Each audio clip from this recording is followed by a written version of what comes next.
Contain करेंगे, क्योंकि China का और भारत का एक बॉर्डर इशू है। तो यहाँ पे कहीं ना कहीं भारत की जो फॉरेन पॉलिसी है वो एक एरोगेंस कह लें, स्ट्रेटेजिक इकोनॉमी कह लें, whatever it is, American बार बार उसको एरोगेंस कह रहे हैं और फिर अमेरिका ने टैरिफ लगा दिया भारत पे। और मोर इंपॉर्टेंटली अभी अमेरिका के जो जनरल है उन्होंने कहा कि पाकिस्तान से कुर्बत इसलिए भी अमेरिका की बढ़ी है कि अमेरिका ने सिर्फ पाकिस्तान को एक दफ़ा कहा कि आप कह दें कि ये जंग हमने रुकवाई है, पाकिस्तान ने फौरन कह दिया। आपने सुनी होगी स्पीच 10 मई की शाम को जब पाकिस्तान के प्राइम मिनिस्टर मोहम्मद शहबाज शरीफ साहब ने स्पीच की तो उन्होंने थैंक यू किया अमेरिका का बार बार कि अमेरिका की वजह से और सऊदी अरेबिया की वजह से, क्योंकि सऊदी अरेबिया भी पाकिस्तान के बहुत क्लोज है, इन दोनों कंट्रीज ने मिलकर पाकिस्तान के जो मसला है ये हल कराया। And at the end of the day Pakistan ने फिर नोबल पीस प्राइज़ के लिए भी नामजद किया जब पाकिस्तान के deputy prime minister mister Ishaq Dar साहब जो थे वो मार्को रूबियो से उनकी मुलाकात हुई अमेरिका में अगले महीने, आई थिंक जुलाई में हुई, जुलाई या अगस्त में हुई थी, समथिंग लाइक दैट। एनीवेज, तो पाकिस्तान ने उनको जो है वो नोबल पीस प्राइज़ के लिए नामजद किया। तो ट्रम्प साहब के माइंड में ये चीज़ आई कि पाकिस्तान से भी वो दोबारा रीअप्रोच कर सकते हैं। It's not about India, it's also about China.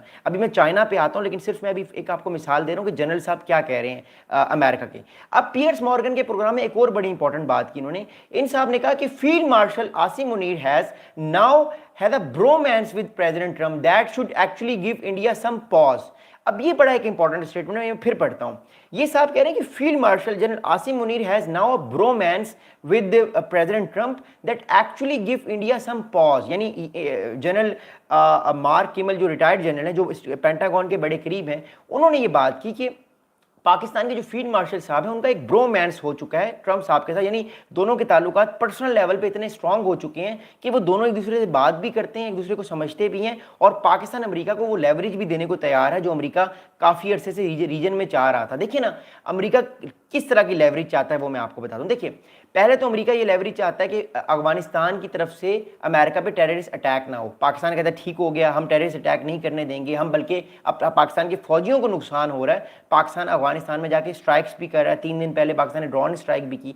फिर अमेरिका चाहता है पाकिस्तान से कि पाकिस्तान जो है वो ईरान को समझाए कि वो न्यूक्लियर पावर ना बने। पाकिस्तान वो भी काम कर रहा है, back channel diplomacy, track 2 track 3 diplomacy हो रही है इस टाइम। इवन जो है वो फ्रंट लाइन डिप्लोमेसी भी हो रही है कि वो सऊदी अरेबिया की हेल्प से कि पाकिस्तान ईरान को जो है वो समझाए कि वो न्यूक्लियर वेपन ना बने ताकि रीजन में बैलेंस खराब ना हो अमेरिका का और उसके अलाइज का। अगली बात यह है कि अमेरिका कहीं ना कहीं पाकिस्तान को इसलिए भी लेवरेज दे रहा है ताकि पाकिस्तान भारत को ये अमेरिका भारत को ये बताए कि अगर आप मेरे एलाई नहीं बन सकते तो मेरे पास पाकिस्तान का भी ऑप्शन है। और चौथा इंपॉर्टेंट इशू ये है कि अमेरिका चाहता है कि चाइना सक्सेसफुल ना हो इस सारे प्रोग्राम में, सी पैक के प्रोग्राम में, क्योंकि अमेरिका और चाइना का एक ग्लोबल कंपटीशन है। मैं सी पैक पे आता हूं, बट मैं जनरली बता रहा हूं, अमेरिका कहीं ना कहीं पाकिस्तान को अपनी तरफ टिल्ट करना चाहता है ताकि अमेरिका और चाइना के जो एक पावर प्ले चल रहा है इसमें जो है वो पाकिस्तान अमेरिका की तरफ हो। जिस तरह आपको याद होगा कोल्ड वॉर 1.0 में जो सोवियत यूनियन और अमेरिका की कोल्ड वॉर 1 पहली कोल्ड वॉर जो थी वो हुई थी, उसमें पाकिस्तान ने साथ दिया था अमेरिका का। लेकिन अब हालात डिफरेंट है। लेकिन अभी अगली बात है, मैं थोड़ी देर बाद आता हूँ, उस टाइम मैं इंडिया पर फोकस करना चाह रहा हूँ। देखिए, तो जनरल आसिम मुनीर के ताल्लुकात पर्सनल लेवल पे ट्रम्प साहब से बिल्ड हो चुके हैं और वो उन चीज़ को कम्युनिकेट करते हैं और दोनों एक दूसरे को अंडरस्टैंड करते हैं। So that's a thing which general Mark Kimmitt साहब ने ये बात की पियर्स मॉर्गन के प्रोग्राम में, जिसके बाद बहुत ज़्यादा शोरगुल भी मचा इंडिया में कि उन्होंने ये स्टेटमेंट क्यों दिया।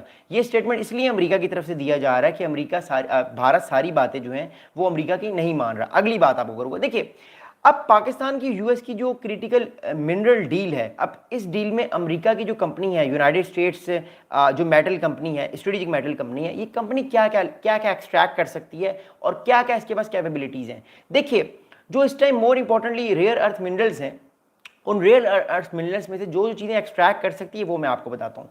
वो ये है कि एक तो ये कोबाल्ट को एक्सट्रैक्ट कर सकती है जो कि हमारी बैटरीज के अंदर यूज़ होता है, हमारे एयरक्राफ्ट के अंदर यूज़ होता है, एयरक्राफ्ट के जो पार्ट्स होते हैं, फाइटर जेट्स या डिफरेंट जो फ्लाइट्स होती हैं उनमें यूज़ होता है। अगली बार ये है कि ये निकल जो है, निकल को एक्सट्रैक्ट कर सकती है, ये भी रेयर अर्थ मिनरल है। फिर कॉपर को एक्सट्रैक्ट कर सकती है, लिथियम जिससे हमारी फ़ोन की बैटरीज बनती हैं और रिचार्जेबल बैटरीज बनती हैं। फिर rare earth elements like terbium and other things like that, electronics के लिए, मैग्नेटिक्स या डिफेंस टेक्नोलॉजीज़ के लिए जो रेयर अर्थ मिनरल्स होते हैं वो यूज़ हो सकते हैं, फाइटर जेट्स के लिए खास तौर पे। फिर इसके अलावा गोल्ड भी एक रेयर अर्थ मिनरल्स है और कहा जाता है कि कई बिलियन डॉलर्स का गोल्ड जो है वो इस टाइम बलूचिस्तान की ज़मीन के अंदर दफना हुआ है, तो उसको अगर निकाला जाए तो पाकिस्तान को उससे भी बहुत बेनिफिट होगा। फिर टंगस्टन एंटोमेटी, तो ये 8-10 more important rare earth minerals जो हैं ये अगर निकलते हैं या ये अगर निकाले जाते हैं मोर इंपॉर्टेंटली पाकिस्तान से, तो आने वाले टाइम पे पाकिस्तान को बहुत बेनिफिट होगा और नो डाउट अमेरिका को भी इससे बहुत बेनिफिट होगा। अब अगली बात मैं बताता हूँ, अगला एमओयू की बात मैं करता हूँ। देखिए अब एमओयू की बात है कि ये 550 मिलियन डॉलर का एमओयू है। इसका बेसिक फोकस कंपनी का ये होगा कि पहले तो ये माइन करेगी। अब मैंने आपको बताया माइन का प्रोसेस क्या है। पहले तो ये कंपनी पाकिस्तान के इलाकों में, उन इलाकों का सर्वे करेगी अगले 6 महीने से 1 साल तक, कि जिन इलाकों में प्रॉबेबली चांसेस हैं कि रेयर अर्थ मिनरल्स होंगे, पहली बात। उसके बाद वो स्टैब्लिश करेगी वहाँ पे जगह जगह पे जो है वो कैंप्स बनेंगे जहाँ पे डिफरेंट लोग आएंगे, मतलब जो लेबर्स होगी वो आएगी, उनके वॉशरूम्स बनाए जाएंगे, उनके खाने के किचन्स बनाए जाएंगे, मैसेज बनाए जाएंगे। इसके अलावा उनका हर तरह से उनको एंटरटेन किया जाएगा कि वो कमरों में आराम से सोएं, उनको एसी, फ्रिज, ये सारी चीज़ें दी जाएंगी, उनको सोलर पैनल्स लगाए जाएंगे ताकि वो रात को आराम से ठंडे मामलात में सोएं, और जब सर्दियाँ हों तो उनके हीटर लगे हों, तो उनको प्रॉपर फैसिलिटी दी जाएगी। उसके बाद फिर मशीन्स आएंगी पाकिस्तान में वाया एयरप्लेन्स। अब ये मशीन्स बहुत इफेक्टिव मशीन्स हैं, ये बहुत महंगी मशीन्स हैं। दैट्स वाई ये मशीन्स जब आएंगी अमेरिका के C-130s में या बड़े बड़े जहाज़ों में, तो ये मशीन्स वहाँ पे लैंड करेंगी बलूचिस्तान में, और फिर ये मशीन्स वहाँ पे लगाई जाएंगी और पाकिस्तान की सिक्योरिटी फोर्सेस इन पूरे इलाके को प्रोटेक्ट कर रही होंगी। ये एक इलाका नहीं होगा, ये बहुत सारे इलाके होंगे, क्योंकि पूरे बलूचिस्तान में ये ऑपरेशन फैलेगा।